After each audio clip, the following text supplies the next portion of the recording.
조갑제 TV 시청자 여러분 안녕하십니까? 2019년 6월 12일입니다. 저는 지금 스위스의 체르마트에 와 있습니다. 4,478m의 마트호른을 바로 마주보고 있습니다. 마트호른은 세계에서 가장 아름다운 산으로 꼽힙니다. 워낙 잘생긴 바위, 위험한 바위가 치명적인 유혹이 되어 가지고 많은 등반객들을 불러들입니다. 지금까지 약 500명이 저 산을 오르다가 죽었습니다. 인간은 아름다움에 매료됩니다. 목숨을 겁니다. 동시에 인간은 자기의 신념에 목숨을 거는 경우도 있습니다. 그런데 그 신념이 잘못된 신념일 경우에는 인류의, 이웃의, 국가의, 민족의 재앙이 됩니다. 바로 공산주의가 그런 치명적 유혹이죠. 공산주의 사상에 물들면은 정오심을 갖게 됩니다. 적을 만들어냅니다. 그 적은 대한민국의 경우에는 이승만, 박정희로 대표되는 자유민주 반공 세력이 됩니다. 그리고 이들이 만든 대한민국도 정오의 대상이 됩니다. 대한민국을 구성하는 국군, 대한민국의 근간인 대기업, 대한민국을 자유롭게 만드는 언론, 대한민국을 예측 가능한 사회로 만들어주는 법치, 이게 다 정오의 대상입니다. 이른바 적폐 대상이 됩니다. 적폐는 쓰레기란 뜻이죠. 쓰레기 청소한다면서 수백만, 수천만 명을 죽인 것이 공산주의 이념이었습니다. 지금 문재인 대통령의 사상을 묻고 있습니다. 문재인 대통령의 사상은 최소한 자유민주주의, 법치주의, 인권과 정반대 쪽에 있다. 그래서 종북 정권이다. 친북 정권이다. 반쪽 정권이다. 기생충 정권이다. 분열 정권이다. 이런 비난을 불러들인 것은 바로 문재인 대통령의 사상에 있습니다. 사상은 가치관입니다. 내가 아름답다고 하는 대상도 문재인 대통령이 보기에는 추악한 게 됩니다. 내가 추악하다고 생각하는 것은 문재인 대통령이 보면은 아름다운 것이 됩니다. 이게 바로 사상의 무서운 점입니다. 사상은 진실과 거짓까지도 뒤바꿔 놓습니다. 사상은 아름다운 것과 추한 것까지도 뒤바꿔 놓습니다. 사상에 집착하면은 인간이 말살된다는 것이 20세기 인류가 겪은 두 차례 전쟁 그리고 냉전을 통해서 겪은 교훈이었지만은 곧 잊어버렸습니다. 21세기에 들어와서 가장 참혹한 전쟁은 이라크 전쟁도 아니고 아프가니스탄 전쟁도 아니었습니다. 시리아 내전이었습니다. 시리아에서 시아파와 수니파가 싸웠습니다. 50만 명이 죽었습니다. 똑같은 아랍말 쓰고 똑같은 알라 신을 믿던 사람들이 선동이 들어가니까 이렇게 형제끼리 죽이고 했습니다.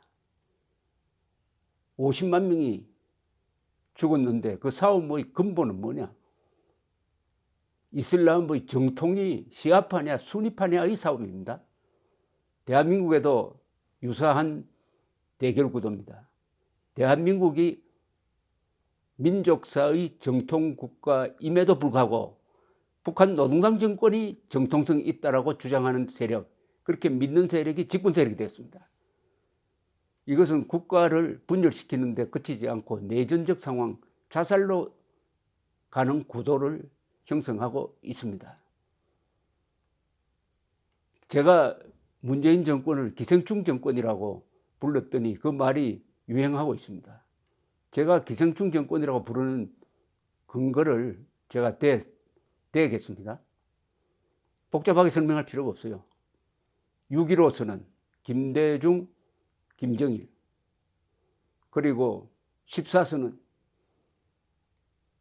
김정일, 노무현, 4.27선언, 작년 판문점 선언이죠. 문재인, 김정은 이 좌파 정권이 맺은 북한과의 3대 선언 약속입니다. 여기에 공통적으로 들어가는 한마디가 있습니다. 민족 경제의 균형 발전을 통한 공동번영. 민족 경제의 균형 발전을 통한 공동번영을 도모한다.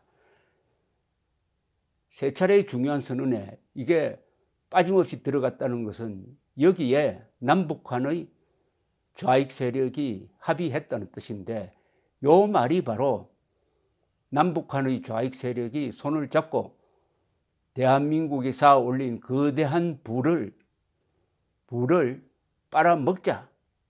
그렇게 함으로써 대한민국의 키를 낮춰가지고 북한과 균형을 맞추자. 그렇게 해야 민족이 공동 발전한다. 이게 바로 기생충의 논리입니다. 기생충의 논리입니다. 기생충은 숙주가 있습니다. 그러니까 남북한 좌파 세력이 대한민국을 숙주로 삼아가지고 대한민국을 빨아먹어가지고 야위게 만든 다음에 그 대한민국을 폐기 처분하자.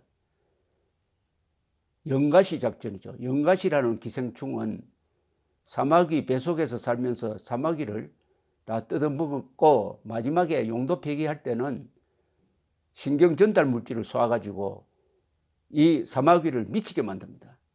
사마귀는 물을 두려워하는데 신경 전달 물질을 받으면은 물을 좋아하게 됩니다. 그러니까 물속으로 첨벙첨벙 뛰어듭니다.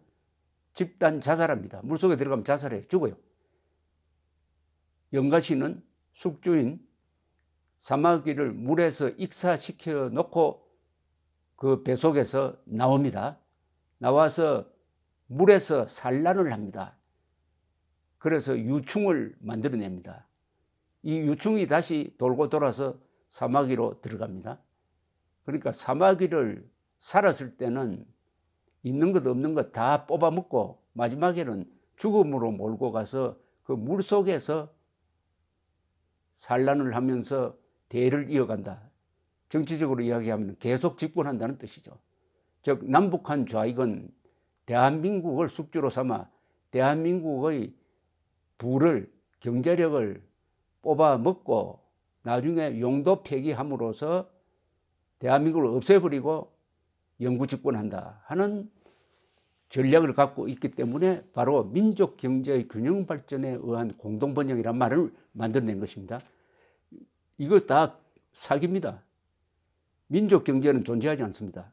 대한민국 경제가 있을 뿐입니다. 대한민국 경제는 시장 경제입니다. 북한에는 사회주의 경제가 있습니다. 그것은 배급 경제입니다.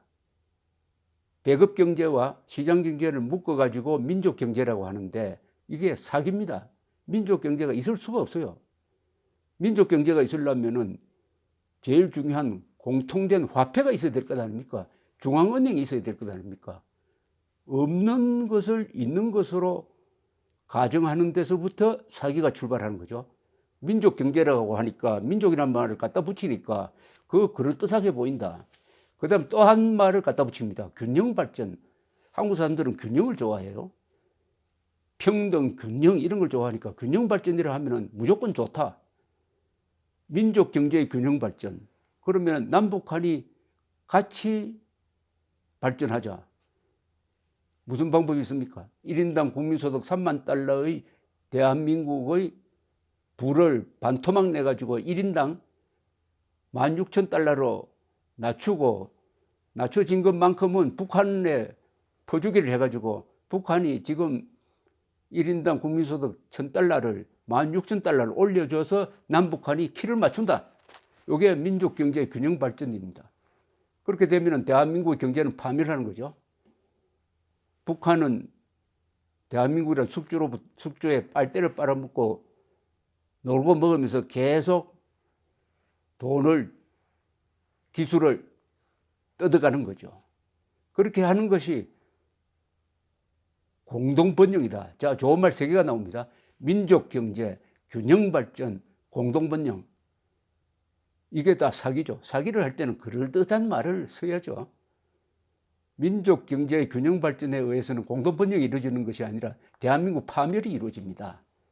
이게 제가 자신 있게 문재인 정권 그리고 북한 노동당 정권은 대한민국을 숙주로 삼는 기생충 정권이다라고 하는 이야기입니다. 다만 여기 하나의 차이가 있어요. 문재인 정권이 과연 영가시로 갈 거냐 안 갈 거냐.